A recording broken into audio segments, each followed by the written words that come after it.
sudah memiliki 54.000 ya, fisik tempat layanan untuk melayani kesehatan dan mengobati. Namanya kalau nggak puskesmas pembantu, puskesmas. Perlu kami jelaskan sekali lagi, tadi dalam perdana ini dan kepala desa ini luar biasa. Ternyata Pak Menkes sudah punya 54.000 klinik, itu tinggal kita integrasikan, kita perkuat ya.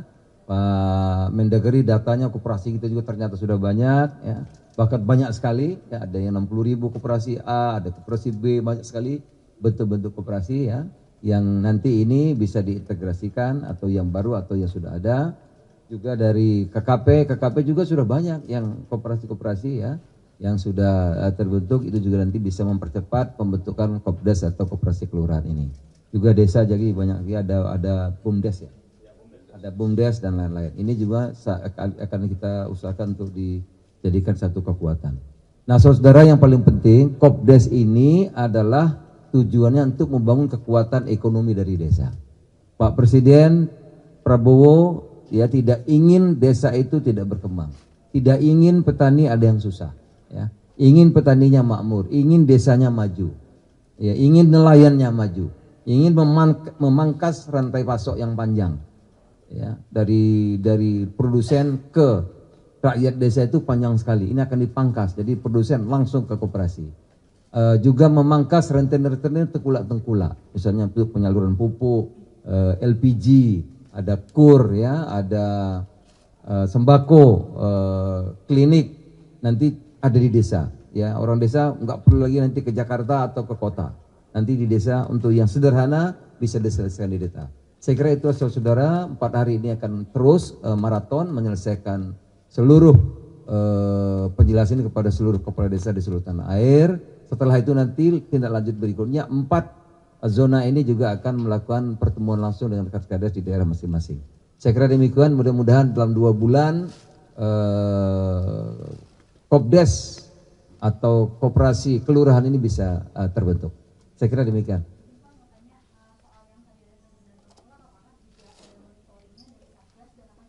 Tidak ada ruang lagi nanti. Kalau sudah Kopdes berdiri nggak ada ruang lagi. Dia mau main di mana? Nggak ada lagi. Pupuk sudah di Kopdes. Apalagi gabah nanti Kopdes yang tangani. Apalagi yang mau main? Nanti rentenir mau bahan pokok, lari produsen langsung ke Kopdes. Jadi jalannya, karena kalau tindakan nggak menyelesaikan. Berapa banyak yang mau dipenjarain kan nggak mungkin. Oleh karena itu kita bangun sistem yang kuat melalui Kopdes ini sehingga nanti yang lain bisa dieliminir. Terima kasih, selamat siang.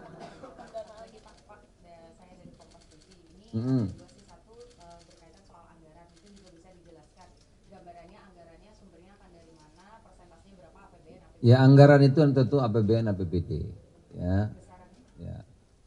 Bagaimana? Besarannya per koperasi itu antara 3 sampai 5 miliar. Ya. Terima kasih, selamat siang. Apa? Ya satu-satu, ini Kopdes saja baru kita mau bikin ya. Iya. Soal ini kan nanti akan juga ada klinik. Nah itu apakah nanti akan diintegrasikan dengan puskesmas? Jelasin Pak yang tadi Pak. Tenaga kesehatannya apakah juga akan gimana mekanismenya Pak? Makasih. Jadi memang tadi Pak Presiden kan ingin agar ekonominya bagus. Kalau ekonomi desa maju nggak mungkin kalau rakyatnya sakit kan, jadi mesti sehat. Nah saya beruntung, terima kasih, karena memang kita ingin melakukan layanan kesehatan itu memeriksa masyarakat dan mengobatinya. Memeriksanya di klinik, mengobatinya di apotek. Sekarang Kemenkes sampai struktur ke bawah Kemendagri Kemendes sudah memiliki 54.000 ya, fisik tempat layanan untuk melayani kesehatan dan mengobati. Namanya kalau nggak puskesmas pembantu, puskesmas. Nah 54.000 ini saya lapor ke Pak Menko, udah aja bikin regulasi bahwa Puskesdes, Koperasi Desa Merah Putih itu satu sistem. Sehingga dengan demikian semua program yang ada sekarang, anggarannya, asetnya, SDM-nya, prosedurnya yang udah ada sekarang bisa langsung diteruskan Jadi nggak usah nunggu bangun-bangun lagi, set begitu keputusannya keluar, dalam seminggu udah ada nih 54.000 unit usaha apotik dan klinik desa. Karena koperasi gitu kan, ada unit usaha apotik, ada unit usaha klinik, ada unit usaha perikanan, ada unit usaha apa, simpan pinjam dan lain sebagainya. Tapi seenggaknya klinik sama apotik udah langsung ada tuh 54.000. Orangnya belum lengkap semua, tapi kan minimal harusnya apotik sama klinik ada satu perawat, satu bidan. Umumnya sudah ada satu. Sekarang kita tinggal lengkapin, plus kita mau nambah apoteker karena buat jualan obat. Layanannya sebelumnya ada, tapi hanya melayani yang program pemerintah, apa cek kesehatan gratis, cek gula darah, tekanan darah, kasih obat TBC, HIV. Sekarang layanan cari yang komersial. Misalnya apa, periksa sakit perut, periksa batuk-batuk, gitu. Bayarlah 5.000, kalau yang PBI nggak usah bayar, tapi kalau yang nggak PBI ya bayar 5.000, atau bisa beli juga obat sakit perut, obat demam, obat segala macam. Nah, obatnya ini kita bisa beli secara nasional sehingga murah. Dan saya udah lapor ke Pak Menko, di India udah ada nih apotik desa. Setiap hari ada 1 juta orang datang, omsetnya udah 2,6 triliun setahun, gitu ya. Sehingga masyarakat bisa akses ke obat-obatan yang harga murah. Jadi ini saya laporkan sudah ada, tinggal legalitasnya dikeluarin keputusan presidennya itu 54.000 bisa langsung konversi menjadi unit usaha apotik dan klinik desa dari Koperasi Desa. Ini juga bisa cepat karena Pak Mendagri kan aparatnya lengkap, ada gubernur, ada bupati, dan desa itu tentu di bawah pemerintah daerah. Ya, kalau nanti pembentukan notaris yang masih kecil, ada perlu anggaran dan sebagainya, tadi dikemukakan bisa juga nanti mengeluarkan anggaran dari Mendagri. Silakan Pak. Ya betul, karena peran dari pemerintah daerah terutama kabupaten kota penting, karena sesuai dengan undang-undang desa, kepala desa dan badan perusahaan desa itu 2 perangkat penting di tingkat desa. Itu pejabat pembina kepegawaiannya adalah para bupati dan wali kota yang punya desa itu.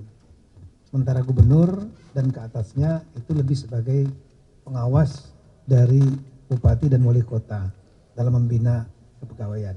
Nah, pembentukan koperasi ini sangat memerlukan kerjasama dan langkah-langkah yang dilakukan oleh kepala desa serta badan permusyawaratan desa.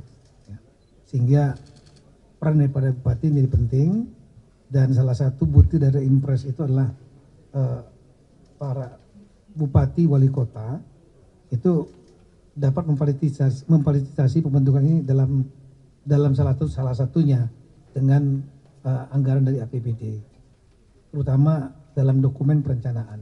Nah, ini APBD perubahan dilaksanakan rencana bulan Mei. Saya sudah mengeluarkan surat edaran Mei, dibahas dan diputuskan di bulan Juni sampai dengan September, termasuk seluruh bupati wali kota. Sehingga kegiatan atau program pembentukan koperasi desa kelurahan Merah Putih ini juga dimasukkan dalam dokumen tersebut, sehingga menjadi sambil menunggu APBD perubahan, maka daerah memiliki mata anggaran namanya BTT, belanja tidak terduga, yang dapat digunakan salah satunya juga untuk program yang belum teranggarkan seperti pembentukan Koperasi Merah Putih, misalnya membayar notaris dan lain-lain. Nah, ini dapat menggunakan mata anggaran ini, tapi memerlukan biasanya payung hukum. Untuk itu surat edaran Mendagri kami siapkan untuk memberikan ruang kepada para bupati wali kota menggunakan anggaran ini untuk pembentukan yang kita rencanakan paling lambat bulan Juli. Saya kira itu, terima kasih.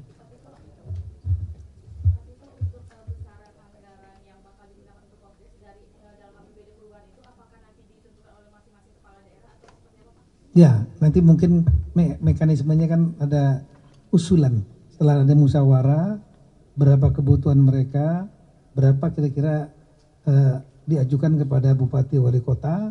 Bupati wali kota akan membahasnya dengan seluruh gabungan seluruh desa yang ada di wilayahnya untuk kemudian nanti dialokasikan anggarannya dan dibicarakan dengan DPRD-nya. Enggak, kalau belanja tidak terduga ini digunakan untuk ngejar yang sekarang, karena kan kita rencanakan 80 desa lebih ini akan di launching di bulan Juli. Nah, bagi daerah-daerah yang belum memasukkan dalam APBD perubahan, maka gunakan mata anggaran belanja tidak terduga. Saya sudah nyiapkan nanti dengan izin Bapak Menko, saya siapkan surat edaran Mendagri sebagai payung hukum kepala daerah supaya nggak ragu-ragu, kadang-kadang takut diperiksa gitu kan. Kita gunakan BTT belanja tidak terduga.